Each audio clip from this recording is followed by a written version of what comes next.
California, the land of sunshine and dreams, found itself gripped by an icy fear. A predator lurked in the shadows. He was faceless, nameless yet terrifyingly real. The East Area Rapist, as he came to be known, haunted the state. He brought terror into homes, shattering the peace of countless lives. This is the story of his reign of terror. It is the chronicle of the victims he forever scarred and the communities he held hostage in a grip of fear. The late 1970s. A string of burglaries plagued the peaceful suburbs of Sacramento County. Homes were violated, belongings rifled through. However, something sinister lurked beneath the surface of these seemingly ordinary crimes, a pattern of escalating violence, an undercurrent of menace. It hinted at a darkness that was soon to be fully unleashed. The perpetrator, a phantom in the night, remained frustratingly elusive. As the burglaries continued, the fear grew. It spread like wildfire, fueled by whispers and hushed conversations. The unknown assailant became a boogeyman. He was a nameless, faceless terror that haunted the dreams of countless Californians. He was a specter, always just out of reach, always a step ahead. The authorities were baffled. They grappled with the escalating crimes. Each break-in seemed to embolden the perpetrator. It amplified the sense of dread that pervaded the once peaceful communities. The crimes, though terrifying, were still a prelude. They were a chilling foreshadowing of the darkness that was to come. The beast was about to unleash its full fury. The East Area Rapist was about to become the stuff of nightmares. The crimes escalated with chilling speed. What began as violations of property transformed into brutal assaults on individuals. The community, once peaceful and serene, was now gripped by an escalating sense of dread and paranoia. The East Area Rapist, no longer content with mere material possessions, began to crave something far more sinister: control. His methods became more violent, his attacks more frequent, and his presence more menacing. His targets? Women, often home alone or with young children, became his prey. He invaded their safe spaces, transforming their homes into prisons of fear. The sense of security that once defined these neighborhoods was shattered, replaced by a pervasive sense of vulnerability. The first sexual assault sent shockwaves through the community. The veil of normalcy was ripped away. Neighbors who once felt safe now looked at each other with suspicion, wondering if the monster lived among them. It exposed a terrifying reality. The assailant, operating with chilling confidence, seemed to melt into the shadows after each attack. His ability to evade capture only added to the terror, making him seem almost supernatural. He left behind little to no physical evidence. The randomness of his victims and the lack of a clear motive only deepened the mystery. Each crime scene was meticulously combed for clues, but the results were often frustratingly sparse. He became a ghost, haunting the thoughts of every woman, every family. Law enforcement faced mounting pressure. The fear was palpable, and the community demanded answers and protection. They were tasked with the overwhelming responsibility of stopping this nightmare. The investigation, however, proved to be a frustrating labyrinth. Each lead seemed to spiral into a dead end, and the assailant's cunning made him a formidable adversary. Dead ends and false leads became the norm. The assailant, a master manipulator, seemed to be always one step ahead. His ability to anticipate the investigator's moves made the pursuit feel like a game of cat and mouse. The lack of a clear pattern beyond his preference for suburban homes and vulnerable victims only deepened the mystery. The community's sense of unease grew with each passing day, as the rapist's reign of terror showed no signs of abating. Despite the challenges, investigators clung to every shred of evidence. They meticulously documented each crime scene, hoping to find a thread, a clue, anything that could lead them to the perpetrator. The forensic teams worked tirelessly, knowing that even the smallest detail could be the key to cracking the case. They interviewed victims, seeking any detail, however small, that could help them understand the monster they were hunting.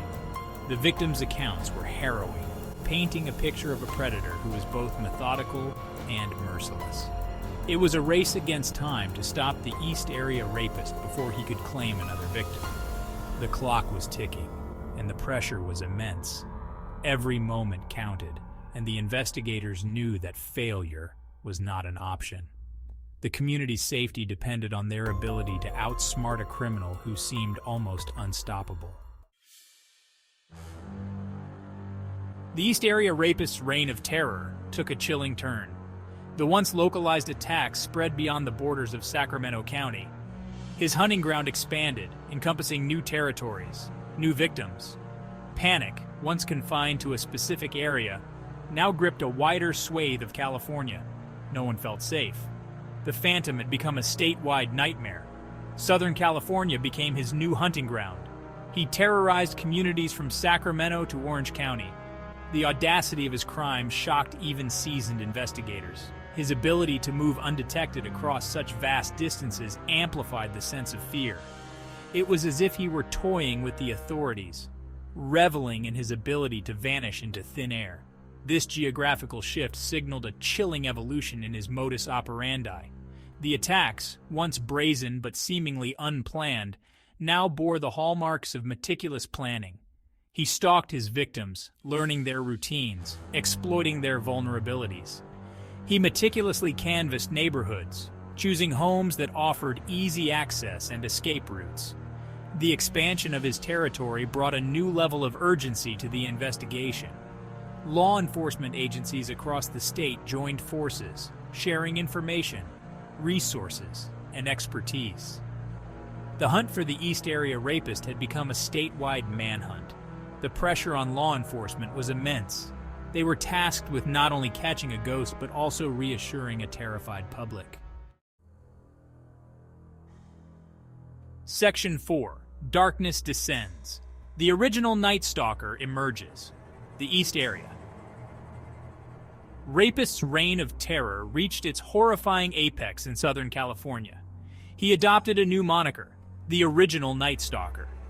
This new name reflected a terrifying evolution in his crimes. No longer content with rape, he added murder to his repertoire. His attacks, always brutal, now ended in irreversible tragedy. His victims, mostly couples, were often found in their homes, their sanctuaries turned into graveyards. The brutality of the murders sent shockwaves through California and beyond. The original Night Stalker, once a whisper in the dark, became a name uttered with fear and revulsion. His crimes, stark and savage, dominated headlines. They served as a constant reminder of the monster that walked among them. The original Night Stalker's modus operandi, once defined by his attacks on women, broadened to include men. He bludgeoned his victims with blunt objects, his fury leaving a trail of devastation. His need for control, always present, manifested in new and terrifying ways. He bound and gagged his victims, their terror fueling his sick desires. The escalation in violence left law enforcement reeling.